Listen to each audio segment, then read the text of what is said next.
Well, you don't sound very suicidal to me. Beep, please leave your name and message after the tone, and we will get back to you in about 15 years. Oh, just go make a cup of tea and you'll be alright. Sound familiar? Yeah, same. And millions of other people across the country have heard this shit that the UK mental health system spout when they're supposed to be being supportive in a crisis. This is what this video is about. Please, I really honestly would appreciate it if you could press that subscribe button, help me get to 1.5. There will be a giveaway, more details about that coming soon. And yeah, if you are a reader and interested in books, my upcoming memoir about how I experienced horrific abuse in the mental health system will be coming shortly. You can read a 15-page preview of this by going to the link in the description. So yeah, crisis teams, they're dangerous.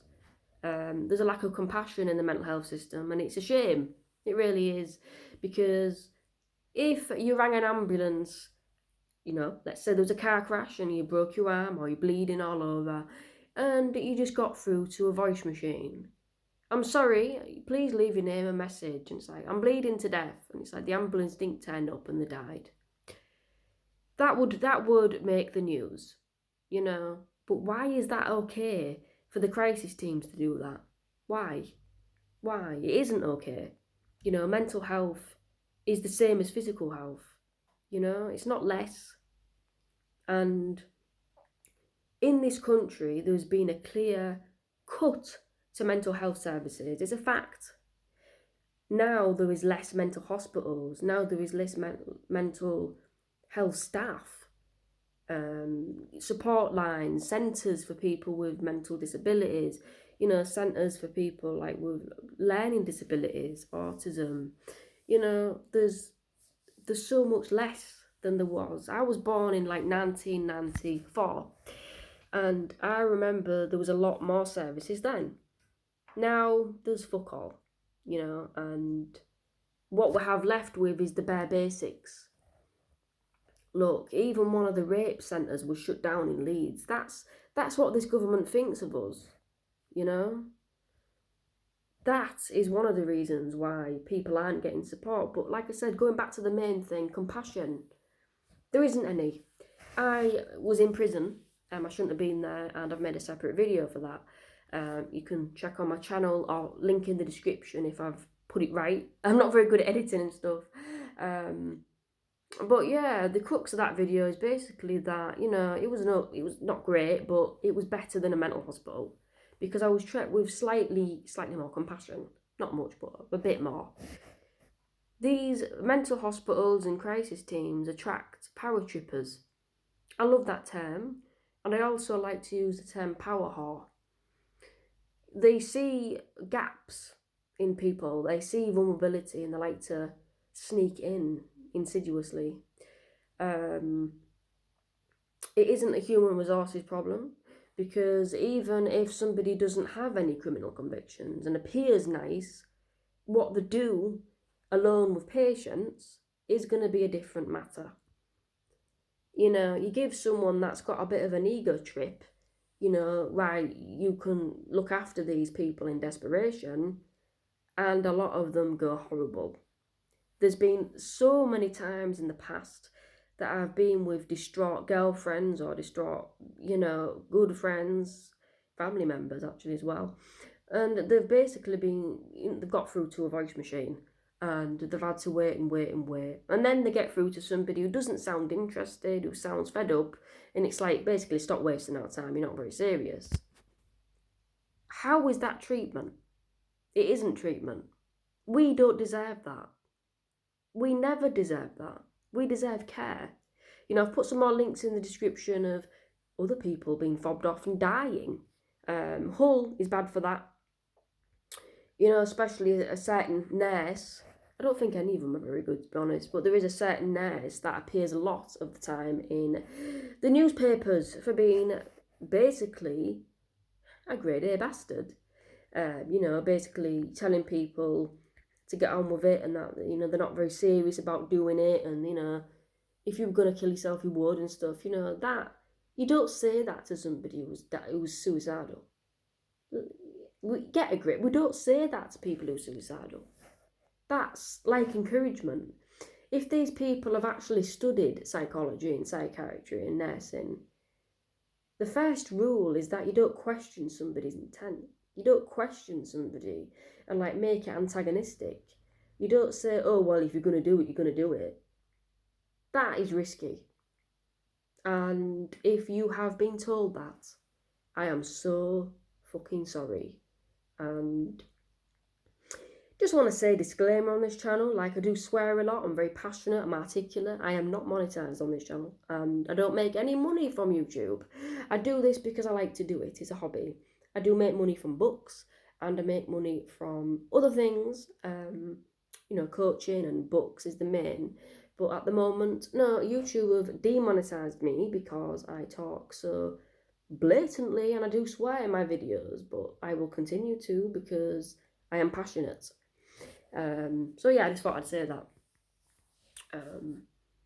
Yeah, this sim as well, basically. You know, Serenity Integrated Mentoring.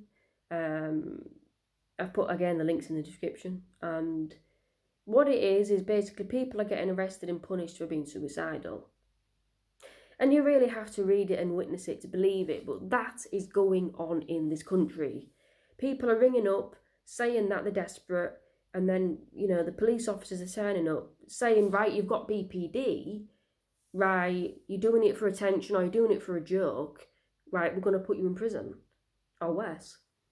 Court, criminal convictions, and then that stops you from getting jobs, and then your life is turned upside down and, you know, ruined, or a little bit fucked up because some bent police officers that run sim decided that they were going to pick on another woman. And I did a study on this and I've been researching it, and most people that come under sim or have borderline personality disorder, and I don't like that term. I really don't like any personality disorder. Don't like it. I think it's an insult. Well, it's a lazy diagnosis. It isn't a diagnosis, and it isn't in the DSM-5 if I've read it correctly. But yeah, most people that have BPD are women that have been abused sexually, and that have trauma problems, and that have trust problems, and that have relationship problems. Now, why does SIM specifically target people with BPD? Isn't that cruel?